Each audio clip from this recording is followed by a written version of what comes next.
Welcome to all of you on Kushal pearl diploma platform and in this video. ये जो video है काफ़ी ज़्यादा इंपॉर्टेंट है हर एक स्टूडेंटों के लिए, क्योंकि हर एक स्टूडेंट हमारे सेमेस्टर के एग्ज़ाम देते हैं। सप्लीमेंट्री एग्ज़ाम हो गए, सेमेस्टर एग्ज़ाम हो गए, कई बार फेल हो जाते हैं, कैरी लग जाते हैं। इन सारे समस्याओं के साथ वे हर बार एग्ज़ाम देते हैं।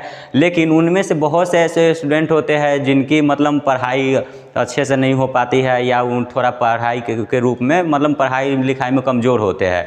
तो ये ज़रूरी नहीं है कि सिर्फ उन्हीं लोगों को सपोर्ट किया जाए जो कि पढ़ने में तेज़ हो। ये जो वीडियो है उन स्टूडेंटों के लिए है जो कि किसी कारणवश नहीं पढ़ पाते हैं, टाइम नहीं मिल पाता पढ़ाई पे और बहुत सारी परेशानी होती है। तो इस वीडियो में आप थंबनेल देख के समझ चुके होंगे कि आखिर आज का जो हमारा टॉपिक इतना ज़्यादा इंपॉर्टेंट रहने जा रहा है कि अगर एग्ज़ाम में कोई क्वेश्चन नहीं आए तो उसे कैसे अटैम्प्ट करें। अगर हम एग्ज़ाम में कोई क्वेश्चन छोड़ के आ गए तो वो मूर्खता वाली बात हो गई, क्योंकि आप लोग एक डिप्लोमा के इंजीनियरिंग के स्टूडेंट है।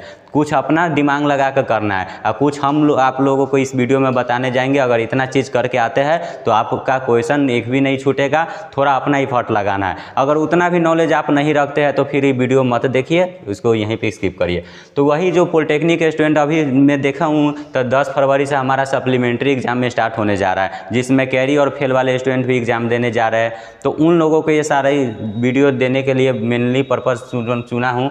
तो इसमें जैसे सेमेस्टर एग्जाम हो गए, कैरी पेपर का देने जा रहे, सप्लीमेंट्री एग्जाम हो गए, यानी हमारे जितने भी एसबीटी के एग्जाम होते हैं उससे सारी रिलेटेड है। तो इसमें क्या है कि कोई क्वेश्चन नहीं आया तो उसे कैसे अटैम्प्ट करें। जिनको आता है वो अच्छी बात है, जिनको नहीं आता है उसके लिए वीडियो इंपॉर्टेंट होने जा रहा है। किस वे में करें, देखिए हम कितना भी पढ़ ले वो अच्छी बात है, लेकिन स्मार्ट वर्क तरीक़ा से पढ़े वो और अच्छी बात है। तो आप लोग स्मार्ट वर्क करिए, क्योंकि इंजीनियरिंग स्टूडेंट है वो होता है ना कि मूर्खता वाला पढ़ाई नहीं करिए, कुछ स्मार्ट तरीक़ा से करिए। उसी तरह हर चीज़ को करने के लिए एक स्मार्ट तरीका होता है। तो इसी आपको क्वेश्चन को अटैम्प्ट करने के लिए एक स्मार्ट प्रॉपर वे में चलिए। कैसे अटैम्प्ट करना है वो मैं बताने जा रहा हूँ। तो देखिए, जब आप लोग एग्ज़ाम देने जाते हैं सेमेस्टर या सप्लीमेंट्री एग्ज़ाम, तो उनमें आप लोगों को 3 ग्रुप मिलता है, group A, B, group C. तो पहले मैं ग्रुप ए की बात करूँ तो यहाँ पे आपको 10 ऑब्जेक्टिव दिए जाते हैं। 10 ऑब्जेक्टिव मतलब एक ऑब्जेक्टिव के लिए 2 मार्क होते हैं। तो देखिए ग्रुप ए में हमारा पहले ऑब्जेक्टिव के लिए देखेंगे कैसे अटैम्प्ट करना है। तो देखिए जब आप ग्रुप ए में जाइएगा तो आपको टोटल 10 ऑब्जेक्टिव है, ठीक है। तो क्या टारगेट 5 करेक्ट, मतलब आपको टारगेट क्या रखना है, 5 करेक्ट रखना है।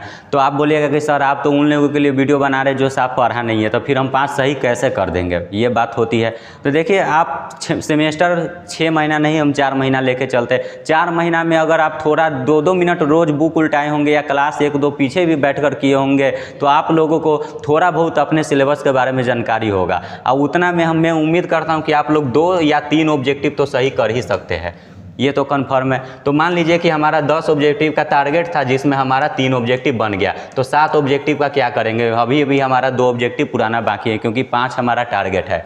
तो क्या करना है कि बट यू नो 3, मतलब आप 3 ऑब्जेक्टिव जान लिए, आप उसको मार दिए, 2 ऑब्जेक्टिव और पुराना है। तो 2 ऑब्जेक्टिव के लिए मैं क्या करूँगा, तो देखिए आप बगल वाले से हेल्प लीजिए, नहीं हो सकता है जानते हैं, उसका लास्ट में क्या करिएगा, आप 3 बना के ऑब्जेक्टिव को वहीं छोड़ दीजिए, वहीं पे छोड़ दीजिए। Remains attempt in last 30 minute, जो हमारे अंतिम के 30 मिनट होते हैं उसमें आप उसको अटैम्प्ट करना है। कैसे अटैम्प्ट करना है वो बताते हैं। बिकॉज आप बोलिएगा कि सर लास्ट में हम क्यों छोड़े, कहीं भूल जाएंगे तो, नहीं भाई उतना ध्यान रख सकते हैं।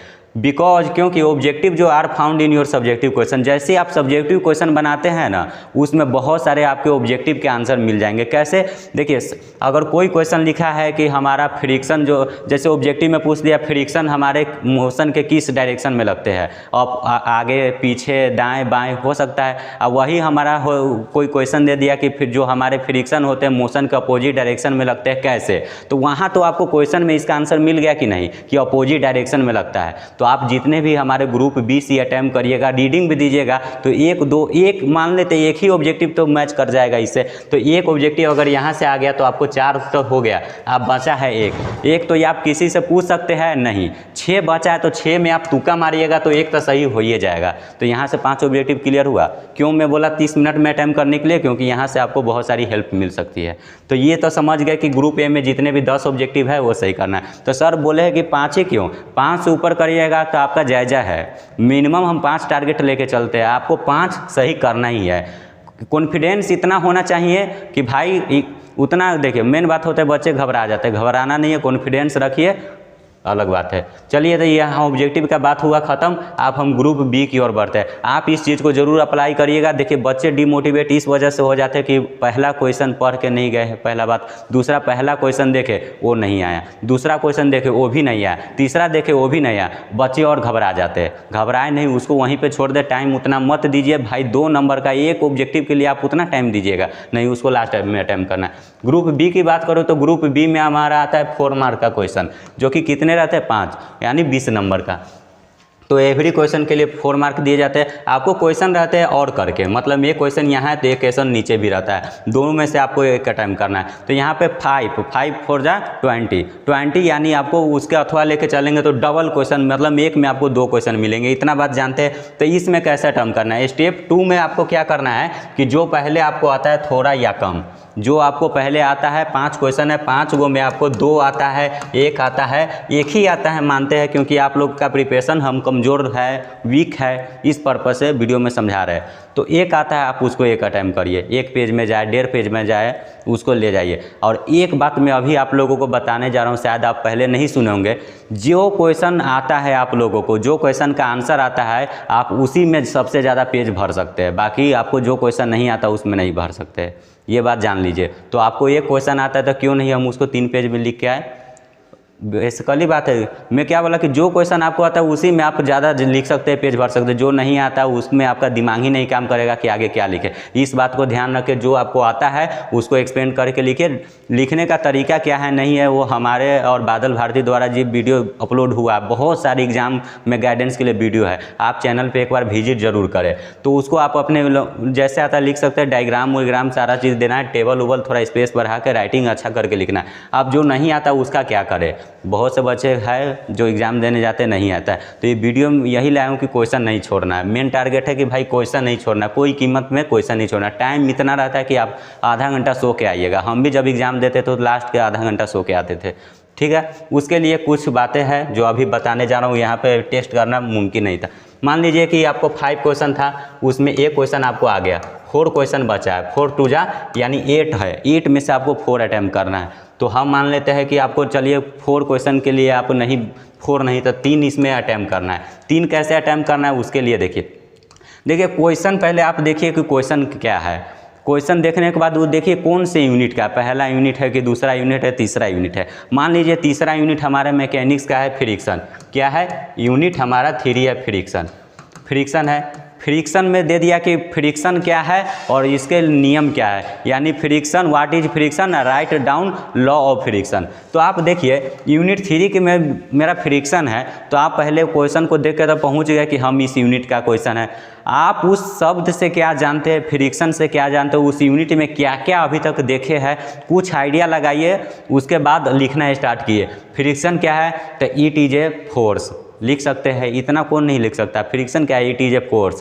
कह रहा है कि और क्या लिख सकते हैं? It is develop in 2 bodies लिख सकते हैं, या कॉन्टैक्ट इन 2 बॉडी, यह हमारे 2 बॉडी के बीच में होता है। आप हिंदी में भी लिख सकते हैं, मैं ये नहीं बोल रहा हूँ कि आपको इंग्लिश ही लिखना है, आप हिंदी में ही लिखिए, लेकिन प्रॉपर वे में सिस्टमेटिक तरीका से लिखिए, वैसे ही आपको लिखना है। लिखने के लिए आपको क्या करना है, यहाँ पे क्वेश्चन नंबर देना है, मार्किंग करना है, एक स्पेस छोड़ना है, थोड़ा अच्छे राइटिंग में लिखिए इस तरीका से कि थोड़ा अगर एक लाइन ख़त्म हुआ यहाँ पे थोड़ा स्पेस छोड़िए फिर लिखने।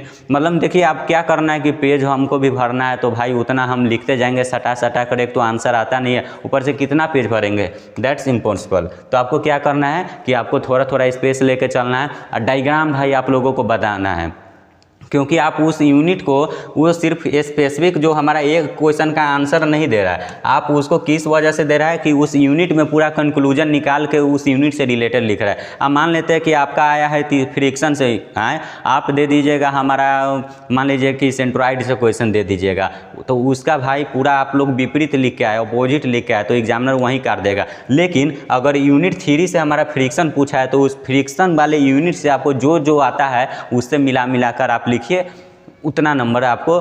4 नंबर का क्वेश्चन है तो आपको 2 नंबर तो दे ही देगा। डायग्राम बनाते तो 3 नंबर तो कोई रोका नहीं है। तो फेल होने से अच्छा तो बात है कि आप लोग इतना कर सकते हैं, तो इतना आप लोगों को करना है। तो आप बताइएगा कि सर हम तो कुछ नहीं जानते, तो भाई आप नर्सरी में पढ़िए, यहाँ तक इतना आने के बाद इतना नहीं कर सकते तो मैं भी कुछ आगे नहीं बता सकता हूँ। ये मैं आप लोगों को क्यों मोटिवेट कर रहा हूँ, क्योंकि हम लोगों को उम्मीद है कि आप लोग इतना ज़रूर कर सकते हैं, ठीक है।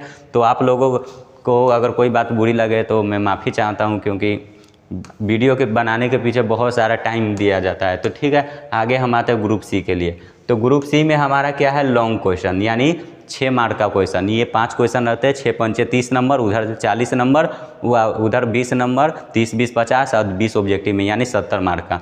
तो देखिए, तो स्टेप 3 देखिए कैसे 28 नंबर पूरता है, हम ये भी बता देंगे। पास होने के लिए बता रहे हैं, तो पास होंगे कैसे वो भी देखिए। आप पहले वीडियो को अच्छे से प्ले करिए। तो स्टेप 3 में क्या करना है, टाइम जो आपको आता है उसको लिखिए। इसमें मिनिमम आप 2 पेज ले जाइए, क्योंकि सटीक आता है, फिर भी सटीक आता है तो उसको आप लंबे पेज में ले जा सकते हैं। नहीं आता है तो आप 1-1.5 पेज मुश्किल से लिख पाएंगे, हम जानते हैं। तो 1 पेज भी तो पार कर सकते हैं ना, तो ऑब्वियसली बात है। तो थोड़ा आता है उसको भी लिख दीजिए, नहीं आता है उसको क्या करना है, तो वही टारगेट देखिए, क्वेश्चन क्या है और किस यूनिट से है, यानी कौन सा यूनिट का क्वेश्चन है, उस यूनिट में जाइए और रिकॉल करिए।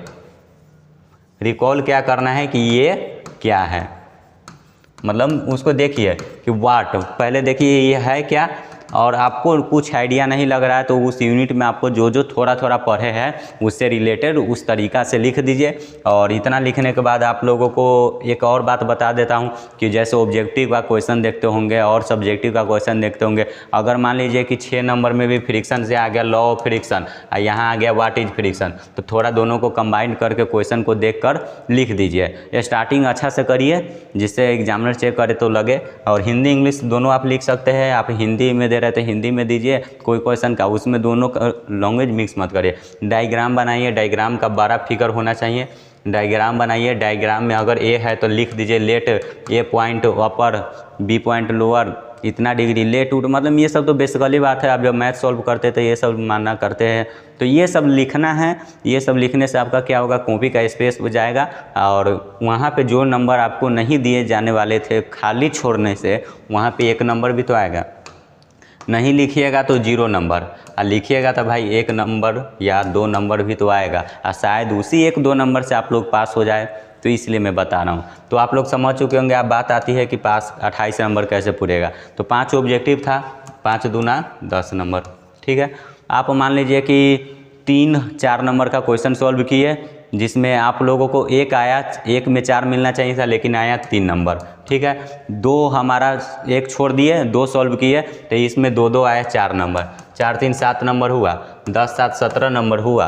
और अब कितना बचा है, तो 28 में से हमारा 17 का हटा दीजिए, 8 में से 7 गया, 11 नंबर चाहिए।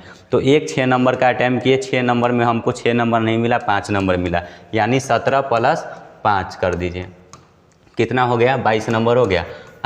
अब 6 नंबर चाहिए, तो 6 नंबर का क्वेश्चन है, तो भाई आप 3 क्वेश्चन को अटैम्प्ट किए होंगे, तो उसमें अगर 6 में से 2-2 नंबर देगा तो आप 3 दूना 6 नंबर इधर हो गया, 22 6 28 नंबर हो गया। तो अगर इस व्यू से आपको लग रहा है कि इतना पॉसिबल नहीं है, तो सिंपल सी बात है, 5 दूना 10 नंबर ऑब्जेक्टिव का हो गया। कम से कम आप 15 पेज लिखिए, 15 पेज लिखिएगा तो हर एक पेज में 15 नंबर मिलेगा, तो 15 10 25 नंबर हुआ। अब 3 नंबर की बात है, तो ज़रूरी है कि एक पेज में 1 नंबर देगा, नहीं देगा, कोई पेज में 2 नंबर देगा, तो 25 + 28 हो गया। ये सबसे अच्छा ट्रिक था समझने के लिए। तो आप घबराइए मत, मैं पहले ये बोलूँगा घबराइए मत, और जो हम बताए हैं उसको आप फॉलो करके एग्ज़ाम दीजिए। ये मत सोचिएगा कि इतना बता दिए तो हम पढ़ाई नहीं करेंगे, नहीं। ये है कि मुसीबत के समय में साथ देने वाला कुछ हमारी बातें थी, ठीक है। तो आप इसको देखकर कुछ हिम्मत आई होगी, मोटिवेट हुए होंगे। तो चलिए इस वीडियो के लिए इतना ही रखते हैं। जो भी गाइडेंस चाहिए आप लोगों को, रिक्वायरमेंट चाहिए, गेस्ट क्वेश्चन चाहिए, आप हमें करें। बहुत सारे बच्चों को दे भी चुके हैं, आप लोगों को चाहिए तो हमें इन्फॉर्म करें, हम आप लोगों को वैसे देंगे। और हम लोगों को सपोर्ट ज़रूर करें, क्योंकि ऐसे वीडियो आप लोगों के लिए बना रहे हैं, इसका मतलब क्या कि हम लोग आपके प्रति जागरूक है। आप लोग भी हमें सपोर्ट करके जागरूकता को बढ़ाएं। और इस वीडियो के लिए इतना ही रखते हैं और मिलते हैं अगले वीडियो में। Thank you.